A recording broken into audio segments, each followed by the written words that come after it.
పురాణాల ప్రకారం రథసప్తమి నాటికి సూర్యుడు తన గమనాన్ని ఉత్తరాయణ దిశగా పూర్తిగా మలుస్తాడు. ఈ మార్పు భూమిపై జీవులకు కొత్త శక్తి, ఆరోగ్యం, వెలుగును అందిస్తుంది. అందుకే ఈ రోజున సూర్యుని జన్మదినంగా భావిస్తారు. పూర్వం కాశ్యప మహర్షి మరియు అదితిదేవిలకు సూర్యుడు జన్మించాడు. సూర్యుడు లోకానికి వెలుగును, జీవశక్తిని ప్రసాదించడానికి ఆకాశ మార్గంలో ప్రయాణించేవాడు. ఒకసారి భూమిపై అధర్మం పెరిగిపోయింది. అప్పుడు బ్రహ్మదేవుడు సూర్యునికి ఇలా చెప్పాడు: లోకానికి నిత్యం శక్తిని ప్రసాదించాలంటే నీవు నీ రథంపై ఉత్తర దిశగా ప్రయాణించాలి.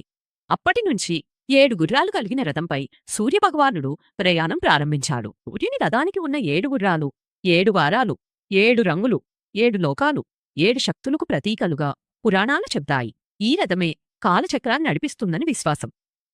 పూర్వకాలంలో యశోవర్మ అనే ధర్మనిష్ఠుడైన రాజు ఉన్నాడు.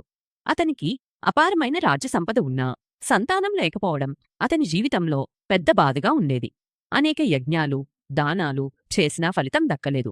ఒకరోజు రాజు ఒక మహర్షిని దర్శించి తన బాధను వెల్లడించాడు. అప్పుడు ఆ మహర్షి ఇలా ఉపదేశించాడు: రాజా, మాఘ శుక్ల సప్తమి నాడు సూర్యభగవానుని ఆరాధించి రథసప్తమి వ్రతం ఆచరించు. సూర్యుడు ప్రత్యక్ష దేవుడు. ఆయన ప్రసన్నుడైతే అన్ని కష్టాలు తొలగిపోతాయి. ఆ మహర్షి చెప్పిన విధంగా యశోవర్మ రాజు వ్రతం ప్రారంభించాడు. అరుణోదయంలో లేచి 7 ఆకులు, అర్క, జిల్లేడు మొదలైన తలపై పెట్టుకుని స్నానం చేశాడు. సూర్యుడికి ఎర్ర తామర పువ్వులతో అర్ఘ్యం సమర్పించాడు.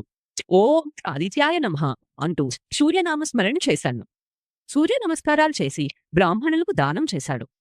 యశోవర్మ రాజు భక్తికి సంతోషించిన సూర్యభగవానుడు సప్త అశ్వాలతో కూడిన తన రథంపై ప్రత్యక్షమయ్యాడు. ఆ రథాన్ని అరుణుడు నడిపిస్తాడు. సూర్యుడు రాజుతో ఇలా అన్నాడు: రాజా, నీ భక్తి నన్ను సంతోషపరిచింది. నీకు పుత్రభాగ్యాన్ని అనుగ్రహిస్తున్నాను. నీ వంశం చిరకాలం వెలుగొందుతుంది. అదేవిధంగా కొంతకాలానికే యశోవర్మకు పుత్రుడు జన్మించాడు. రాజ్యంలో ఆనందోత్సవాలు జరిగాయి. ఈ రోజు చేసిన దానం గోధుమలు, ఎర్ర వస్త్రాలు, తామ్రపత్రం, బెల్లం ఇలాంటివి దానం చేస్తే మహాపుణ్యం. చేయవలసిన పనులు: బ్రహ్మముహూర్తంలో లేవడం, సూర్యోదయ దర్శనం, సాత్విక ఆహారం, సత్యం, శాంతి పాటించడం. ప్రత్యక్ష దేవుడు సూర్యభగవానుడు. ఆయనను స్మరిస్తే జీవితంలో చీకటి తొలగి వెలుగు నిండుతుంది.